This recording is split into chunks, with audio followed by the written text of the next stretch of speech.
அனைவருக்கும் வணக்கம். இதுக்கு முன்னாடி தமிழ்நாட்டுல நிர்வாகம் சீர்கெட்டு போய் கிடக்கு, ஸ்டாலின் அவர்களுக்கு நிர்வாகம் பண்ண தெரியல அப்படின்னு உதாரணமா சொல்லணும் அப்படின்னா நம்ம 1000 விஷயங்களை சொல்லலாம். தினம் தினம் அவ்வளவு பிரச்சனைகளை நம்ம பார்த்துட்டு தான் இருக்கோம். பட் அதெல்லாம் தாண்டி அதெல்லாம் தூக்கி சாப்பிடுற மாதிரி இன்னைக்கு ஒரு சம்பவம் அப்படிங்கிறது நடந்திருக்கு.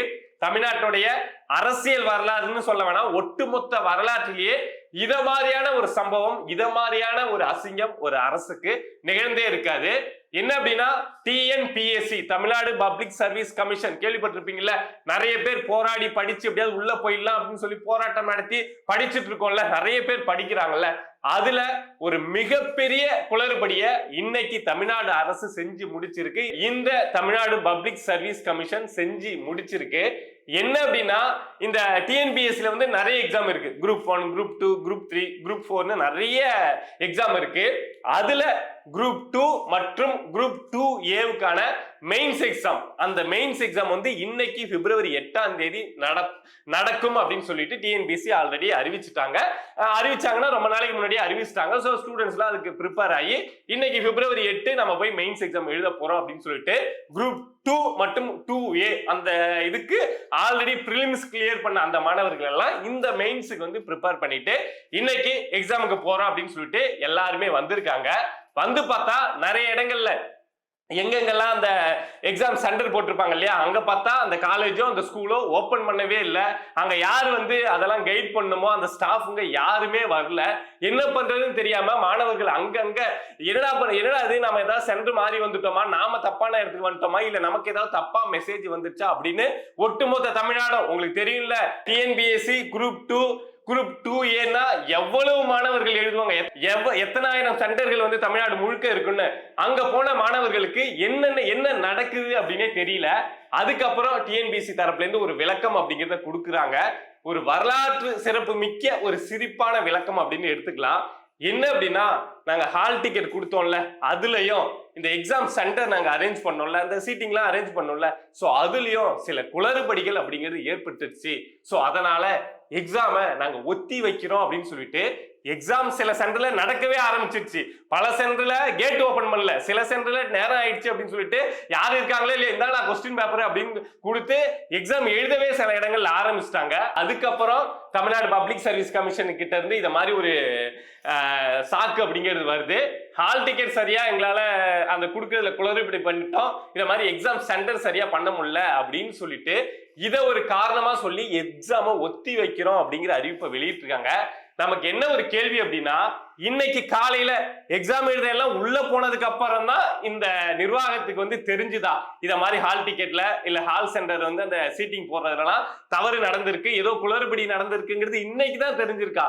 கொஸ்டின் பேப்பர் நேத்தி வந்திருக்கும், இதுக்கு முன்னாடி எவ்வளவு ப்ரிப்பரேஷன் எவ்வளவு வேலைகள் நடந்திருக்கும். அத்தனை லட்சம் பேர் எக்ஸாம் எழுதுறாங்க அப்படின்னா எவ்வளவு முன்னேற்பாடுகள் வேணும், எவ்வளவு தயார்படுத்த வேண்டியது எவ்வளவு இருந்திருக்கும். அவ்வளவுலாம் செஞ்சீங்க, அவ்வளவு டிஸ்ட்ரிபியூஷன் பண்ணீங்க, என்னென்னமோ பண்ணீங்க, கொஸ்டின் பேப்பர் பிரிண்ட் பண்ணீங்க, சென்டருக்கு பிரிச்சு கொண்டு வந்தீங்க. அப்பெல்லாம் கூட இந்த டிஎன்பிஎஸ்சிக்கு தெரியலையா இந்த ஹால் டிக்கெட்ல பிரச்சனை இருக்கு, இந்த எக்ஸாம் சென்டர்ல பிரச்சனை இருக்கு, ஏதோ குளறுபடி பண்ணிட்டோம் அப்படின்னு. அத மாதிரி சில இடங்கள்ல இந்த மாணவர்கள் எக்ஸாமே எழுத ஆரம்பிச்சுட்டாங்க. சோ அதுக்கப்புறம் தான் இந்த ஆணையத்துக்கு தெரிஞ்சிருக்கு இத மாதிரி இதுல குளறுபடி நடந்திருக்கு அப்படின்னு. எவ்வளவு பெரிய ஒரு கண்டுபிடிப்பு பாருங்களேன், எவ்வளவு டெக்னாலஜி வச்சிருக்கோம், எவ்வளவு விஷயங்கள் இருக்கு. ஆனா இந்த தப்பு நடந்திருக்கு, தப்பு நடந்ததே மிகப்பெரிய குற்றம். ஆனா அதை வந்து நீங்க கடைசி நேரத்துல வந்து இப்படி மாணவர்களை போட்டு குழைப்பு அடிக்கிறீங்க பாருங்க. இவங்க என்னமோ விளையாட்டா நினைச்சிட்டாங்க. இதுல இந்த எக்ஸாம் எழுதுறாங்கல்ல, இதுல பல லட்சம் பேர் ஆல்ரெடி வேலை பார்க்கறவங்களா இருப்பாங்க, பிரைவேட்ல வேலை பார்க்கறவங்களா இருப்பாங்க, இல்ல கவர்மெண்ட் ஜாப்லயே கீழ்நிலையில இருக்கக்கூடியவங்களா இருப்பாங்க, குரூப் 4 எழுதி பாஸ் பண்ணவங்களா இருப்பாங்க, நம்ம குரூப் 2 எழுதி மேல போலாம் அப்படின்னு சொல்லிட்டு எத்தனையோ பேர் லீவ் போட்டு ஏதோ ஒரு ஊர்ல அவங்க வேலை பார்த்துட்டு இருப்பாங்க. ஆனா ஊருக்கு பக்கத்துல சென்டர் போட்டிருப்பாங்க, சரி எக்ஸாம் எழுதிட்டு வீட்டுக்கு போயிட்டு வரலாம் அப்படின்னு சொல்லிட்டு நிறைய பேர், பல லட்சம் பேர் பல லட்ச திட்டங்களோட தான் இந்த எக்ஸாம் எழுத வந்திருப்பாங்க. அந்த ப்ரிப்பரேஷனும் இந்த முதன்மை தேர்வுக்கான ப்ரிப்பரேஷனும் வந்து அவ்வளவு இருந்திருக்கும். இன்னைக்கு இந்த எக்ஸாம் எழுத போறோம் அப்படின்னு ஒரு நம்பிக்கையோட பல கட்ட போராட்டங்களுக்கு அப்புறம் இப்படி வந்து நின்னா, இத மாதிரி ஒரு அறிவிப்பு டிஎன்பிஎஸ்சி தேர்ந்து வந்தா மாணவர்களுக்கு இந்த டிஎன்பிஎஸ்சி மேலையும் இந்த எக்ஸாம் மேலையும் என்னங்க நம்பிக்கை வரும், இந்த அரசு மேல என்னங்க நம்பிக்கை வரும். ஆல்ரெடி டிஎன்பிஎஸ்சில என்னென்ன குளறுபடிகள் நடக்க முடியுமோ அத்தனை குளறுபடிகளும் நடந்திருக்கு. அங்க படிக்கக்கூடிய மாணவர்கள் கிட்ட கேட்டீங்கன்னா எல்லாருமே சொல்லுவாங்க, டிஎன்பிஎஸ்சில குளறுபடி நடக்குது அப்படிங்கிறது ஒண்ணு, சரியா எக்ஸாம் வந்து சொன்ன டேட்டுக்கு நடக்கிறது கிடையாது. எக்ஸாம் நடந்தது அப்படின்னா ரிசல்ட்டை சரியா உடனே விடுறது கிடையாது. என்னமோ அந்த பேப்பரை திருத்தது தான் உலகத்திலே இருக்கிறதுலே கஷ்டமான விஷயம் மாதிரி 6 மாசம் 1 வருஷம்லாம் ஆகும். நீங்க வேணா கேட்டு பாருங்க, 1 வருஷம்லாம் ஆகும் பேப்பர் திருத்தி ரிசல்ட் வெளியிடுறதுக்கு. அடுத்த நாளே வெளியிடலாம், ஆனா வெளியிட மாட்டாங்க. 1 வருஷம் கழிச்சு ரிசல்ட் வரும். சரி, ரிசல்ட் தான் வந்துருச்சு அப்படின்னு பார்த்தா அதுக்கப்புறம் போஸ்டிங் போடுறதுக்கு 6 மாசம் 1 வருஷம் ஆகும். இவங்க எக்ஸாம் எழுதிட்டு ஒரு இளைஞனுடைய வாழ்க்கை அப்படிங்கிறது இந்த டிஎன்பிஎஸ்சில 3 வருஷம் கிட்ட வீணா போகுது. அதெல்லாம் தாண்டி தான் எப்படியாவது இந்த காசுனாலும் கவர்மெண்ட் காசு, அரை காசுனாலும் அரசாங்க காசுன்னு கேள்விப்பட்டு நம்ம பழகிட்டோம்ல, அதுக்காவது இந்த அரசாங்க வேலைக்கு போயிடலாம் அப்படின்னு சொல்லிட்டு அவ்வளவு பேர் வந்து இவ்வளவு பிரச்சனைகளுக்கு மத்தியில் அந்த எக்ஸாம் எழுத வந்தா என்ன நடக்கும் அப்படின்னா, ரிசல்ட் வந்ததுக்கு அப்புறம் இன்னொரு குளறுபடி அப்படிங்கிறது நடக்கும். இதெல்லாம் ஆல்ரெடி இந்த ரீசெண்டா இந்த 3-4 வருஷத்துல இவ்வளவு குளறுபடியும் நடந்திருக்கு அப்படிங்கிறதுனால தான் சொல்றேன். என்ன அப்படின்னா, ரிசல்ட் வந்ததுக்கு அப்புறம் டிஎன்பிஎஸ்சி படிச்ச மாணவர்கள் எடுத்து சில லிஸ்ட் வெளியிடுவாங்க. இந்த சென்டர்ல வந்து இந்த ஏரியாவில் நடந்த அந்த சென்டர்ல இருந்து மட்டும் நிறைய மாணவர்கள் வந்து பாஸ் ஆகியிருக்காங்க. இந்த கோச்சிங் சென்டர், இந்த டிஎன்பிஎஸ்சிக்கு கோச்சிங் சென்டர்னே அது பெரிய ஒரு பிசினஸ், பெரிய ஸ்கேம் போயிட்டு இருக்கு. சோ இந்த கோச்சிங் சென்டர்ல படிச்ச இத்தனை ஆயிரம் பேர் வந்து இதுல செலக்ட் ஆயிருக்காங்க. மற்ற கோச்சிங் சென்டர் இதையும் கம்பேர் பண்ணி பாக்குறப்போ பாதி பேர் இந்த கோச்சிங் சென்டர்ல இருந்து மட்டும் செலக்ட் ஆயிருக்காங்க. சோ எங்களுக்கு டவுட் வருது அப்படின்னு சொல்லிட்டு அதையும் டிஎன்பிஎஸ்சி கண்டுபிடிக்காது. டிஎன்பிஎஸ்சி எக்ஸாமுக்கு ப்ரிப்பேர் பண்ண மாணவர்கள் அதை வந்து இத மாதிரி நடந்திருக்கு அப்படின்னு எடுத்து வெளியிடுவாங்க. அதுக்கப்புறம் டிஎன்பிஎஸ்சி ஆமா அப்படி நடந்திருக்கு அப்படின்னு சொல்லிட்டு தலையாட்டிட்டு வந்து மாணவர்கள் கண்டுபிடிச்சதுக்கு அப்புறம் இது நடந்துதாங்க இருக்கு, எங்களுக்கும் சந்தேகம் இருக்கு அப்படின்னு சொல்லிட்டு அதுக்கப்புறம் அந்த எக்ஸாம் ரிசல்ட் வந்து அப்படியே ஹோல்ட் பண்ணி வைக்கும். இது இல்லாம கொஸ்டின் பேப்பர் லீக் ஆகுறது, முன்னாடியே எக்ஸாமுக்கு முதல் நாளே பல பேருக்கு கொஸ்டின் பேப்பர் பரவி வந்து எக்ஸாம் எழுதுறது அப்படின்னு சொல்லிட்டு பல விஷயங்கள் நடக்குது. இத மாதிரி குளறுபடிகள் நடக்கிறதுனால 2 விஷயம் நடக்குங்க. என்ன அப்படின்னா, அந்த எக்ஸாம்ல ஒரு குளறுபடி நடந்த எக்ஸாம்னு ஒரு எக்ஸாம் ஹோல்ட் பண்ணி 4 வருஷம் 5 வருஷம் கேஸ் ஓடுது அப்படின்னா அதுல உண்மையா படிச்சு எழுதிருப்பான்ல, நம்ம என்ன 6 மாசத்துல வேலைக்கு போயிடுவோம், இதான் நம்ம டார்கெட்னு எழுதிருப்பான்ல, அவனுடைய வாழ்க்கை அப்படிங்கிறது அதோட காலி. ஒரு எக்ஸாம்ல அவன் பாஸ் பண்ணிட்டான் அப்படின்னா அவன் அது மேலதான் நம்பிக்கையா இருப்பான். திரும்ப வந்து இன்னொரு அது வர்றது வரட்டும் அப்படின்னு படிக்கிறதுக்கு அந்த மைண்ட் செட்டே வராது. ஏன்னா நாம அதுல சாதிச்சிட்டோம் அப்படிங்கிற எண்ணம் அவன் மனசுக்குள்ள இருக்கு. அப்படிங்கிறப்போ இன்னொரு எக்ஸாமா அவனால ப்ரிப்பேர் பண்ணவே முடியாது. இந்த கேஸ் என்னடா ஆகும், எப்படா முடியும், நமக்கு வேலை கிடைக்குமா அப்படின்னு சொல்லிட்டு இந்த குளறுபடி அப்படின்னு சொல்ற அந்த எக்ஸாம்ல உண்மையா எழுதிருப்பான்ல, அவனுடைய வாழ்க்கை அப்படிங்கிறது முழுக்க காலி ஆயிடும். இன்னொரு விஷயம் என்ன அப்படின்னா, இத மாதிரி குளறுபடி விஷயங்கள் கேள்விப்படுறோம்ல, டிஎன்பிஎஸ்சி படிக்கலான்னு வந்திருப்பாங்க, பல லட்சம் பேர் தமிழ்நாடு முழுக்க படிச்சுட்டு இருக்காங்க. ஆனா ஒவ்வொரு முறை குரூப் 1லயும் சரி, குரூப் 2லயும் சரி, குரூப் 4லயும் சரி, குரூப் 2A சரி, எதுல பார்த்தாலும் குளறுபடியா இருக்கப்பா.